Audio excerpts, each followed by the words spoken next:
नमस्ते शरण्ये शिवे सानुकंपे। नमस्ते जगद्व्यापिके विश्वरूपे। नमस्ते जगद्वन्द्यपादारविन्दे। नमस्ते जगत्तारिणी त्राहि दुर्गे। नमस्ते जगत्तारिणी त्राहि दुर्गे। नमस्ते जगच्चिन्त्यमानस्वरूपे। नमस्ते महायोगिनी ज्ञानरूपे। नमस्ते सदानन्दकन्दस्वरूपे। नमस्ते जगत्तारिणी त्राहि दुर्गे। नमस्ते जगत्तारिणी त्राहि दुर्गे। अनाथस्य दीनस्य तृष्णातुरस्य भयार्तस्य भीतस्य बद्धस्य जन्तोः त्वमेका गतिर्देवि निस्तारकर्त्री। नमस्ते जगत्तारिणी त्राहि दुर्गे। नमस्ते जगत्तारिणी त्राहि दुर्गे। अरण्ये रणे दारुणे शत्रुमध्ये जले संकटे राजगेहे प्रवासे त्वमेका गतिर्देवि निस्तारहेतुः। नमस्ते जगत्तारिणी त्राहि दुर्गे। नमस्ते जगत्तारिणी त्राहि दुर्गे।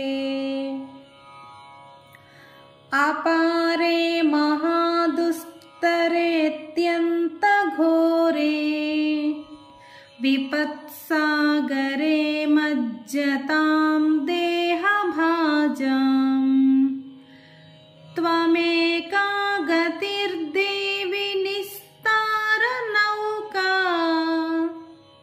नमस्ते जगत्तारिणी त्राहि दुर्गे।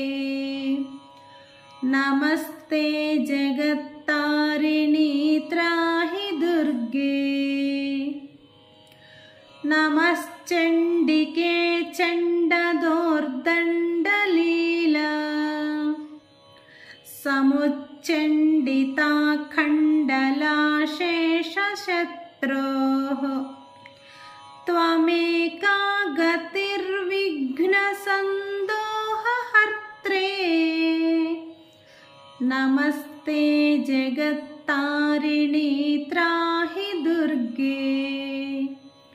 नमस्ते जगत्तारिणी त्राहि दुर्गे। त्वमेका सदाराधिते सत्यवादी न्यमेयाजिता क्रोधना क्रोधनिष्ठा इडा पिङ्गलत्वं सुषुम्ना च नाडी। नमस्ते जगत्तारिणी त्राहि दुर्गे। नमस्ते जगत्तारिणी त्राहि दुर्गे। नमो देवी दुर्गे शिवे भीमनाथे सदा सर्वसिद्धप्रदातृस्वरूपे विभूतीश्वरी कालरात्रिः सती त्वं। नमस्ते जगत्तारिणी त्राहि दुर्गे। नमस्ते जगत्तारिणी त्राहि दुर्गे। शरणमपि सुराणां सिद्धविद्याधराणां मुनिदनुजवराणां व्याधिभिः पीडितानां नृपतिगृहगतीनां दस्युभिस्त्रासितानां त्वमसि शरणमेका देवी दुर्गे प्रसीद। त्वमसि शरणमेका देवी दुर्गे प्रसीद। ఈ స్తోత్రమును ఎవరైతే రోజు పారాయణ చేస్తారో వారికి శత్రుబాధలు ఉండవని ఈ స్తోత్రంలో చెప్పారు. అదే కాకుండా ఎవరైతే మరణ సమయమై ఆసన్నమై అంటే ఆపత్కాలములో ఉంటారో అలాంటి వారు కూడా ఈ స్తోత్రమును పారాయణ చేస్తే ఆ ఆపద నుంచి బయటపడతారని చెప్పారు. ఇది చాలా శక్తివంతమైన స్తోత్రము. ప్రతిరోజు చదువుకుంటే అమ్మవారు అష్టభుజ రూపిణి అయి అష్టదిక్కుల నుండి ఎలాంటి ఉపద్రవము, జ్వరాలు, పీడలు మొదలైనవి రాకుండా కాపాడుతారని చెప్పారు. హరి ఓం.